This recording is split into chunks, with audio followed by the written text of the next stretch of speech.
राधे राधे मित्रों। आज हम आपको सुनाने जा रहे हैं अहोई माता के व्रत की कथा। कथा शुरू करने से पहले आप सबसे रिक्वेस्ट है, प्लीज हमारे चैनल को आप सब्सक्राइब करें। कथा शुरू करते हैं। एक साहूकार था जिसके 7 बेटे थे, 7 बहू थीं और एक बेटी थी। सब मिलकर मिट्टी लेने गईं।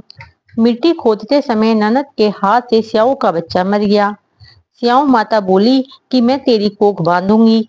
तो ननद ने अपनी सारी भाभियों से कहा, लेकिन ननद के बदले में अपनी कोख बंधवाने के लिए 6 भाभियों ने मना कर दिया। पर उसकी छोटी भाभी ने सोचा कि कोख नहीं बंधवाएंगे तो सासू जी नाराज हो जाएंगी। तो छोटी भाभी ने अपनी कोख बंधवा ली। अब उसके जो बच्चा होता अहोई के दिन मर जाता। एक दिन उसने पंडिताइन को बुलाकर पूछा कि क्या बात है, मेरे बच्चे अहोई के 7 दिन के अंदर कैसे मर जाते हैं। तब पंडिताइन बोली कि सुरभि गाय की सेवा किया करो।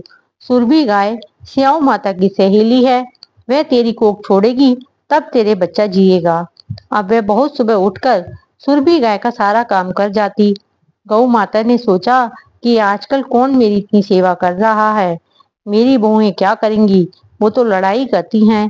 आज देखा जाए कि कौन सारा काम करता है।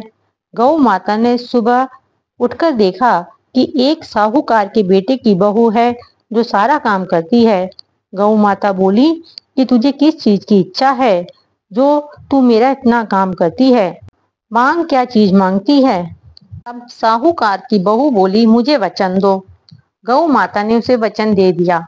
तब साहूकार की बहू बोली कि स्याऊ माता तुम्हारी सहेली है और स्याऊ माता के पास मेरी कोख बंधी हुई है, उनसे मेरी कोख छुड़वा दो। फिर गौ माता उसे 7 समुंदर पार अपनी सहेली के पास ले जाने लगी। तो रास्ते में धूप थी, इसलिए वह एक पेड़ के नीचे बैठ गईं। थोड़ी देर में सांप आया। पेड़ पर गरुड़ पंखनी का बच्चा था जिसे वह डसने लगा। तो साहूकार की बहू ने सांप को मारकर डाल के नीचे फेंक दिया और बच्चे को बचा लिया। गरुड़ पंखनी आई, आकर साहूकार के बेटे की बहू को चोंच मारने लगी। तो साहूकारनी बोली कि मैंने तेरा बच्चा नहीं मारा, सांप तेरे बच्चे को मार रहा था, मैंने तो तेरे बच्चे को बचाया है। तब गरुड़ पंखनी बोली, मांग, क्या मांगती है। वह बोली कि 7 समुंदर पार स्याऊ माता रहती हैं, हमें तो तुम उनके पास पहुंचा दो।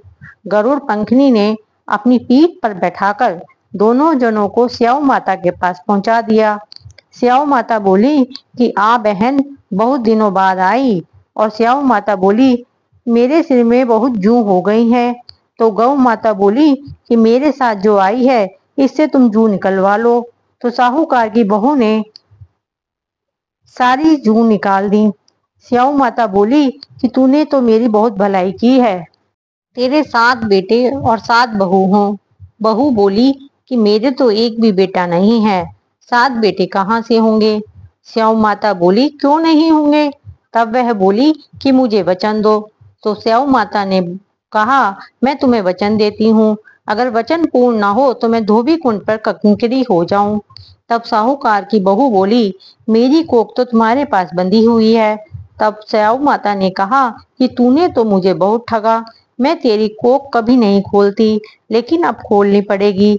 जा, तेरे घर में तुझे 7 बेटे और बहू मिलेंगी।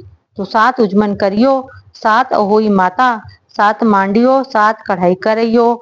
वह घर गई, देखा कि वहां 7 बेटे बहू बैठे हैं, बहुत धन हो रहा है।